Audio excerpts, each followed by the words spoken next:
Okay, bismillahirrahmanirrahim. Assalamualaikum warahmatullahi wabarakatuh. Okay, apa khabar anak-anak pelajar kelas 4 Ibnu Battutah sekalian? Okay, jadi pada hari ini kita akan sambung lagi dalam bab 7, iaitu bab graf gerakan.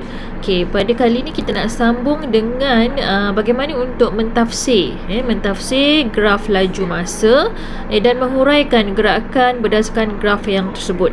Okey, jadi di sini kamu boleh rujuk nota berkaitan dengan tafsiran graf laju masa ni. Pelajar boleh rujuk pada buku teks buku teks muka surat 200. Okey, jadi pada hari ini cikgu nak terus masuk pada latihan dalam buku kerja awak muka surat 104.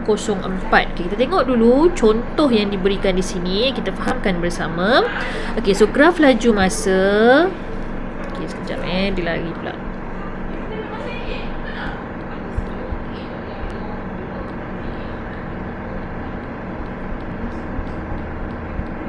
Sekejap. Okey, so inilah graf laju masa. Okey, graf laju masa, kita tengok contoh di sini. Okey, alright. So graf ini menunjukkan pergerakan suatu objek, pergerakan suatu objek. Sekejap Okey, dalam tempoh 30 saat. Okey, mana 30 saat nampak ni? Dia punya masa ni bermula daripada 0 hingga 30. So mana keadaan yang menunjukkan graf tersebut? Okey, graf itu bermula daripada titik A di sini. Okey, A, okey. Kemudian ada garis lurus di sini. Graf ni graf ni condong ke kanan ni. Kemudian daripada B ke C dia mendatar, dan daripada C ke D dia naik semula. Okey, itu grafnya. Okey, di dalam tempoh 30 saat, nampak dia bermula dengan masa graf paksi masa yang bawah lah bermula pada 0 berakhir hingga 30. Manakala paksi laju dia bermula dengan 20 meter per saat ini. Okey, kalau tengok dekat sini, kita rujuk pada garis AB dahulu. Kan kita nak fahamkan ni AB. So kalau kita tengok pada AB di sini, nampak graf dia menurun. Graf dia menurun daripada atas, daripada 20 meter per saat. Okey, dia pada sampai kepada saat ke-10 dah jadi 8 meter per saat. Daripada 20 meter per saat jadi 8 meter per saat dalam tempoh masa 10 saat. Okey, jadi kelajuan objek nampak daripada 20 hingga 8, maknanya dia berkurang. Okey, daripada 20 ke 8 meter per saat di sini. Okey, dan dikatakan mengalami nyah pecutan. Okey, bila dia menaik daripada tinggi, kemudian dia berkurangan, maksud dia dikatakan mengalami nyah pecutan. Okey, kalau dia menaik pecutan, kalau dia ke bawah dia nyah pecutan. Okey, kita tengok pula seterusnya. Okey, bila dia berkurang mengalami nyah pecutan, dan keadaan ini dikatakan graf adalah bernilai negatif. Okey, negatif. Okey, kemudian yang C, kadar perubahan laju. Bila keseluruhan graf negatif, so kadar perubahan laju juga adalah negatif di situ. Okey, kadar perubahan laju. Ingat lagi kadar perubahan laju macam mana tak? Ke dah lupa? Apa formula kadar perubahan laju? Laju akhir, kita ulang kaji. Laju akhir tolak laju awal bahagi masa. Kadar perubahan laju akhir berapa? Laju akhir lah 8. Okey, tolak laju awal berapa? Laju awal 20. Berapa bahagi masa yang diambil? Tempoh masa ialah 10. Kan nampak 8 tolak 20 dah negatif kat situ. Negatif 12 bahagi 10. Negatif 12 bahagi dengan 10 dah dapat sama dengan negatif 1.2. Itu maknanya dia punya kadar perubahan laju adalah negatif. Okey, seterusnya BC pula. Tengok apa yang berlaku pada BC. Mana garisan B, mana graf yang menunjukkan BC? Okey, BC kat sini. Macam mana keadaannya? Keadaannya mendatar. So bila keadaan laju mendatar, dalam tempoh saat yang ke-10 hingga saat ke-20, laju dia sama je, 8 meter per saat je daripada keadaan itu. So maknanya laju dia apa? Tiada perubahan laju. Laju dia sama je daripada 10 hingga 20 saat tersebut. So dalam keadaan ini tiada perubahan laju, dan keadaan ini dinamakan sebagai laju seragam. Okey, dan kecenderungan graf adalah sifar. Bila graf tu mendatar, kecenderungannya adalah sifar. Okey, kemudian tengok CD pula. Mana CD? CD, ni CD. Nampak graf tu menaik. Daripada saat ke-20 hingga saat ke-30, graf itu menaik. So bila dia menaik, tengok pula soalan dia apa. Kelajuan objek bertambah. Menaik bertambah lah kan. So daripada mana? So nampak dia bermula bila C ni dia bermula daripada apa? 8. Dan D ni berapa? 16. Okey, dari 8 ke 16. Dan bila graf ini menaik, keadaan ini kita panggil sebagai pecutan, iaitu dia punya laju dia meningkat.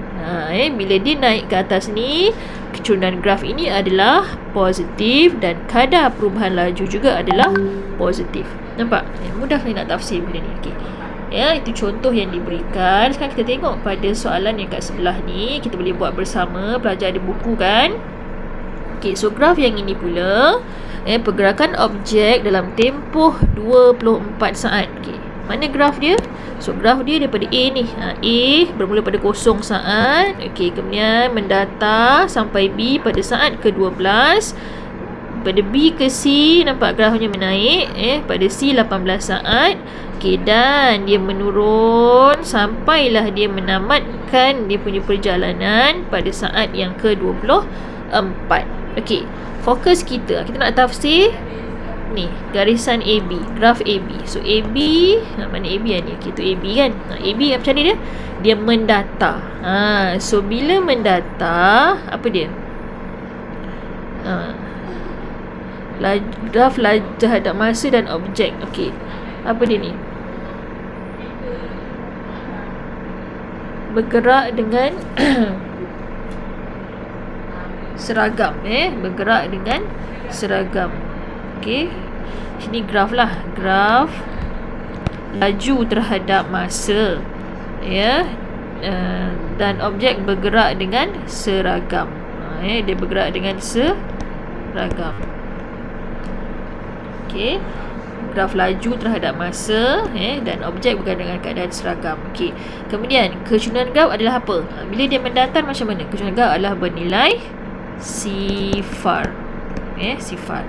Okey, kemudian kita tengok pula yang BC. BC mana? Ni dia apa ni? Dia menaik kan? So kelajuan objek bermula daripada mana?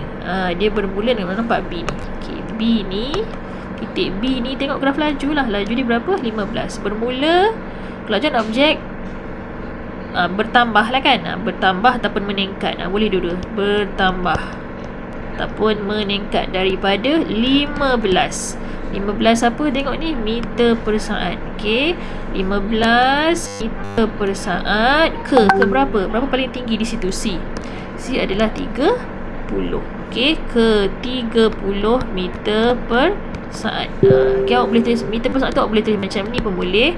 Awak boleh tulis macam ni pun boleh. Okey, sama maksud dia. Dan dikatakan mengalami apa?